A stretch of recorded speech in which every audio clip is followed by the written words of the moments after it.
Hi friends, welcome to Saritha's vlog. எல்லாரும் எப்படி இருக்கீங்க? நல்லா இருக்கீங்களா?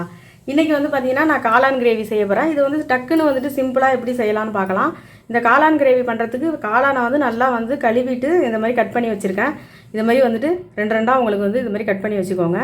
அடுத்து வந்து பார்த்திங்கன்னா இதுக்கு தேவையான பொருள் எல்லாம் பார்த்துடலாம். இப்போ இந்த காளானுக்கு வந்து பார்த்திங்கன்னா நல்லா பெரிய வெங்காயம் 2 வந்து நான் நைஸாக அரிஞ்சு வச்சுருக்கேன். பச்சை மிளகா 2 அதை வந்து ரெண்டாக கட் பண்ணி வச்சுருக்கேன். 2 தக்காளி, நல்லா பெரிய தக்காளி வந்து 2 வந்து நான் அரைச்சி வச்சுட்டேன். மிக்சியில் போட்டு நல்லா அரைச்சி வச்சுட்டேன். அடுத்து வந்து பார்த்திங்கன்னா மசாலா வந்து பார்த்திங்கன்னா இந்த பாருங்கள், தாளிக்கிறதுக்கு பட்டையும் சோம்பும் எடுத்திருக்கேன்.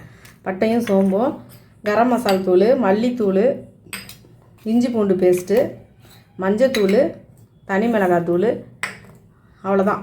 உப்பு தேவையான அளவு உப்பு போட போகிறோம். கடைசியாக கொஞ்சமாக கொத்தமல்லி தழை மேலே போட்டுக்கலாம். அவ்வளோதான். எண்ணெய் தாளிக்கிறதுக்கு அவ்வளோதான். இப்போ நம்ம வந்து காளான் கிரேவி செய்கிறதுக்கு ஃபஸ்ட்டு தாளிக்க ஆரம்பிச்சிடலாம். இப்போ எண்ணெய் வந்து ஒரு 2 ஸ்பூன் எண்ணெய் ஊற்றிருக்கேன். இப்போ அடுத்து இந்த சோம்பு பட்டை போட்டுடலாம்.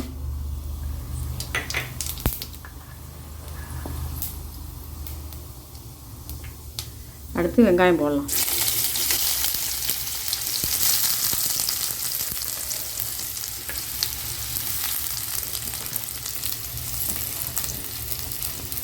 நான் கடலை எண்ணெய் தான் ஊற்றிருக்கேன். நீங்கள் சமையல் எண்ணெய் என்ன யூஸ் பண்ணுறீங்களோ அது ஊற்றிக்கிங்க. அடுத்து இந்த கிரேவிக்கு தேவையான உப்பை இப்போயே போட்டுடுறேன். அதுக்கப்புறம் பார்த்துட்டு போட்டுக்கலாம். ஏன்னா இந்த வெங்காயம் கொஞ்சம் வதங்கும் நல்லா. வெங்காயம் பாருங்கள் ஓரளவுக்கு நல்லா வந்துட்டு வதங்கிடுச்சு. அடுத்து வந்து பார்த்திங்கன்னா இஞ்சி பூண்டு பேஸ்ட்டு போட்டுடலாம். இது நல்லா வதக்கி விட்டுருங்க. அடுத்து தக்காளி இதை அரைச்சி வச்சுருக்கிறத போட்டுடலாம். இது நல்லா வதங்கட்டும். தக்காளி வந்து உங்களுக்கு நல்லா வதங்கணும். நல்லா தக்காளி வதங்கிடுச்சு பாருங்கள். எண்ணெயெல்லாம் பிரிஞ்சு வந்துருச்சு பாருங்கள். தக்காளி வதங்கிடுச்சு. மசாலா போட்டுடலாம். மஞ்சத்தூள், மிளகாத்தூள், மல்லித்தூள், கரம் மசாலா, அவ்வளோதான். நல்லா வதக்கி விடுங்க. இந்த எண்ணெயிலே மசாலா வந்து கொஞ்சம் வதங்கணும்.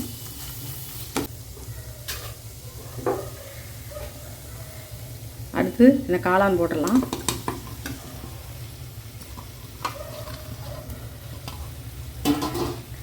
காளானில் தண்ணி விடும். அதனால் போட்ட உடனே வந்து தண்ணியெல்லாம் ஊற்ற வேணாம். கொஞ்சம் நேரம் கழித்து ஒரு 5 நிமிஷம் அப்படி வதக்கி விடுங்க. அதுக்கப்புறம் வந்துட்டு நம்ம தண்ணி ஊற்றிக்கலாம். ஏன்னா காளான் வந்து தண்ணி விடுறது, நம்ம தண்ணி ஊற்றிட்டோம்னா இன்னும் கொஞ்சம் தண்ணி ஆகிடும். அதனால் ஒரு 5 நிமிஷத்துக்கு அப்படியே வதக்கி விடலாம்.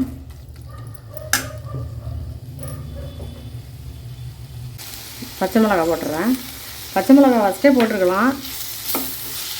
அது வந்துட்டு இப்போ லாஸ்ட்டாக போட்டோம்னா காரம் அந்தளவுக்கு இறங்காது அதில். அதுக்காக தான் ஃபஸ்ட்டே போட்டோம்னா ஃபுல்லாக வந்துட்டு அதில் கரைஞ்ச மாதிரி ஆகிடும். பாருங்கள் காளான் வந்து இது பாருங்கள் தண்ணி விடுது பாருங்கள். எப்படி இதை பாருங்கள்.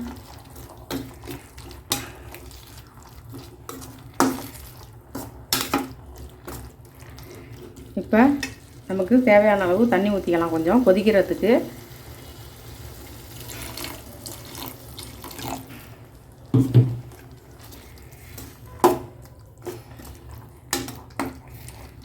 நல்லா வந்து இது கொஞ்சம் கொதித்து வந்ததுக்கப்புறம்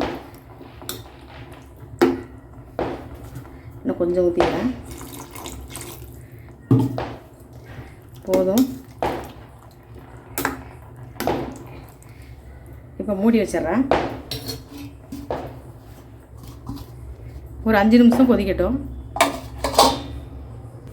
இப்போ 5 நிமிஷம் நல்லா கொதிச்சிருச்சுங்க. நான் இடையில 2-3 வாட்டி கிண்டி விட்டுட்டேன். ஏன்னா அடி பிடிக்காமல் இருக்கிறதுக்காக. நல்லா அந்த பாருங்கள்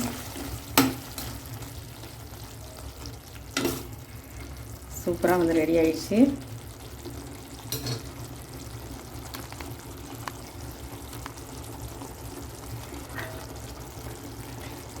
இப்போ கொத்தமல்லி போட்டுக்கலாம்.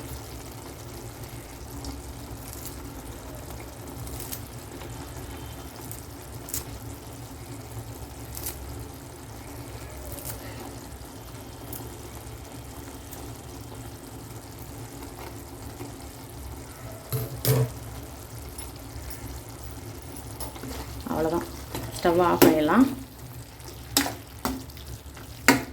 சூப்பரான ஒரு காளான் கிரேவி அருமையாக ரெடி ஆயிடுச்சு.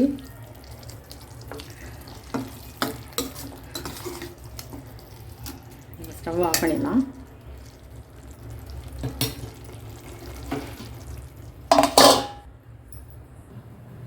கிரேவி ரெடி பண்ணியாச்சு. காளான் கிரேவி சூப்பர், நல்லா சூப்பராக இருக்கும். இது சப்பாத்திக்கு தான் செஞ்சுருக்கேன்.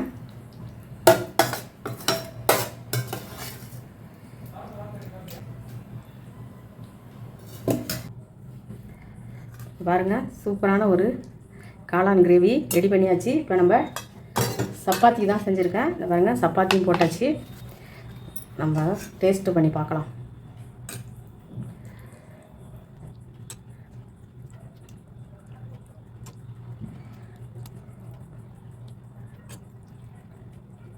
சாப்பிட்லாம்,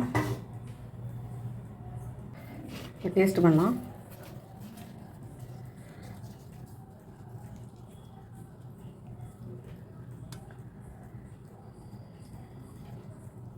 சாப்பிட்லாம்.